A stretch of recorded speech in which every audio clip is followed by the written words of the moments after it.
Happy Saturday, folks. In today's video, we're going to go over the latest Detroit Lions news and rumors for today. We have a lot of topics to cover. We're going to get into mock draft roundup. What does the legacy media believe the Detroit Lions are going to get? We got big news injury update on Aidan Hutchinson and Malcolm Rodriguez. Good news right there. We're going to talk about that. Should the Detroit Lions pick up a specific wide receiver in the free agent markup to bolster the roster? I'm going to give you my thoughts there and more.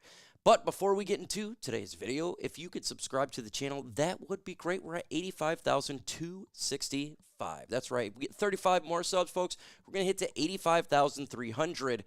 That's all we need to do. Lock it in. Subscribe to the channel so you don't miss out on the latest. Let's get into the latest injury updates on Aidan Hutchinson. Look, we don't have a crystal ball on anything Holmes says. According to Justin Rogers of the Detroit Football Network, we're just going to see where it's all at. But I have seen enough, and I'm going to see what it is. But I've seen enough movement and mobility on running in his stage where he's very confident about where he's going to be. He continued on to say that Aidan Hutchinson will be available week 1. That's right. We've been saying it on here, though, for a long time he would be good to go. He just posted a video of him sprinting at the facility. He definitely looks like he's back into his old form. Explosive, strong, and fast. That's great news for Hutchinson. And we need to have him ready for week 1, and he for sure will be good to go during that time. And that is positive news. Love talking about it. Again, subscribe to the channel. 35 subs away from making a number change to 85,300. Update here on Malcolm Rodriguez. Based on these respective updates, Rodriguez and Hutchinson should be ready for the start of the 2025 season. General Manager Brad Holmes recently expressed confidence that Hutchinson would be ready for week 1, and he has some confidence that Malcolm Rodriguez will be ready for week 1. And that is big news, at least for the depth of the linebacking core. It's good to have him on there. You got Derek Barnes back. You got Malcolm Rodriguez back.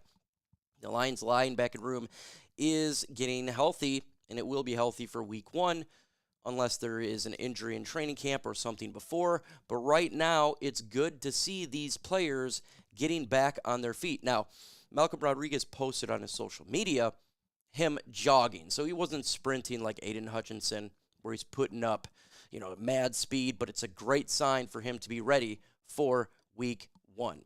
Let's go ahead and jump into the mock draft roundup really quick. What the legacy media believes the Detroit Lions going to select at the 28th pick.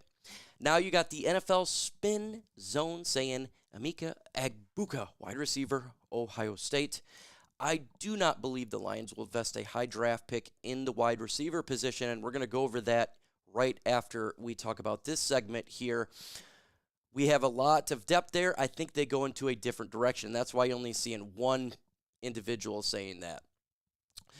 Offensive line, you got Calvin Banks, only one here. I think there's 2 players when it comes to the offensive line that's on the Lions' radar, and it's Tyler Booker, where you see all of these media outlets showing that they believe that the Detroit Lions are going to select him. 33rd team, CBS Sports, Sporting News, Pro Football Network for the win, the huddle. Me, myself, I think he's a legit target. Alabama, offensive line, near the pick, dog mentality. That makes sense. That's why you see a lot of them on there. Gray Zabel, he's getting some love, and I do think Booker would be, if they're both available, I think they would go with Booker too, by the way. But again, he is a target. I had him in my last mock draft, right? So you got the Eagles wire, you got Jacob Infield, Pro Football Network, and Bleacher Nation. Josh Simmons, Ohio State, tackle there. A couple individuals believe there. Yeah, offensive line, a little bit, right? Defensive tackle, Derek Harmon, the Lions getting him by Field Yates and beefing up that defensive line. I think a lot of fans would be happy about that one. Walter Nolan by James Dater. I don't really, he could be a target. I haven't seen really anything to suggest that. Now let's get to the edge rushers, where you're going to see everybody really picking the Detroit Lions, right? Mikael Williams, Georgia, Maurice Jones-Drew, Brent, you can see the list. Mike Green. You could probably go ahead and probably remove him due to the off-field issues. So you're going to see that number probably decrease. Dominic Rigiku from Boston, a lot of people. Nick Scorton, a lot of people. James Pierce, some. Landon Jackson, edge. So what do you see from when we go through the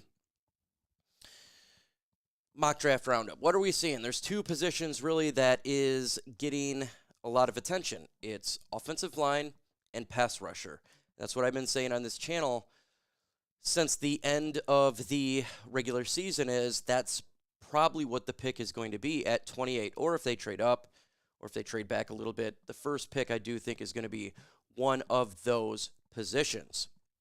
They really want to keep that offensive line strong, and we're going to talk about that here in a second. Before we do, again, subscribe to the channel. 35 away from a number change. That is intriguing. So let's go ahead and talk about this offensive line, because right now here is what we're having the issue with, right? It's the interior offensive line. Now, Giovanni Manu is put in here because Dan Campbell said that he could be in the mix as well. Christian Mahogany, Graham Glasgow, Giovanni Manu.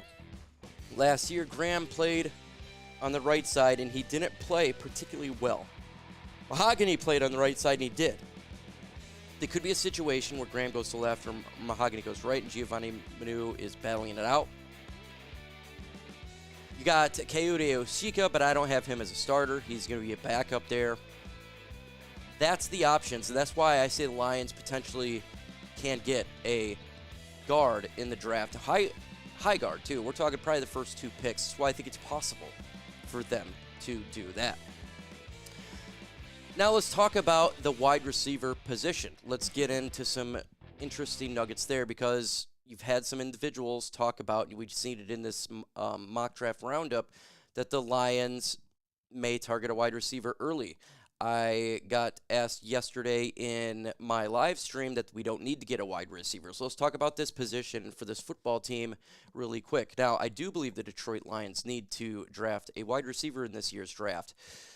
And we're going to get into what it means for Allen as well, because it talked about him potentially being a free agent. But if you look at the depth chart of the Lions wide receivers, we're good with the first four. St. Brown, J-Mo, Tim Patrick. We are good there. Cleve Raymond, he's going to be on the team. He's going to make some noise. The first four are set in stone, and we're probably going to keep 5 wide receivers on the 53-man roster. So you got Antoine Green, Tom Kennedy, and Ronnie Bell. Does anyone believe Ronnie Bell and Tom Kennedy is making the team? No. Antoine Green, he could be done after this year. The Lions do need to get wide receiver, just it does not need to be early in the draft. You don't need to draft a wide receiver in round 1 for him to develop behind our 4 guys already. It's going to be really difficult for a number 1 wide, or for the Lions, if they were to draft a wide receiver at the 28th pick, for him to get him much playing time. So I think it would make more sense for them to draft a wide receiver maybe in rounds 4 or 5 and later, develop behind these wide receivers where you got a great wide receiver room. No need to draft one early when you can use that capital on a position that we really could utilize, the defensive line, offensive line, somewhere else. And that brings me to my next article, where the Sporting News is talking that the Lions must sign Keenan Allen. They said the Lions are in a win-now mode and will be looking for some offensive stability with Ben Johnson taking his talents to Chicago. Jamison Williams cleared 1,000 yards last season, 16.8 yards per catch. St. Brown had established himself as one of the game's best. After that, the wide receiver room lacks depth. Could the Detroit Lions to elect to put in a veteran like Allen in the shot of their base is to set and negate an impact of Johnson's creativity leaving town? I'm not ruling out the franchise thirsty for a high-end success that held down top spot of our NFL power rankings for extended stretch of the season ago.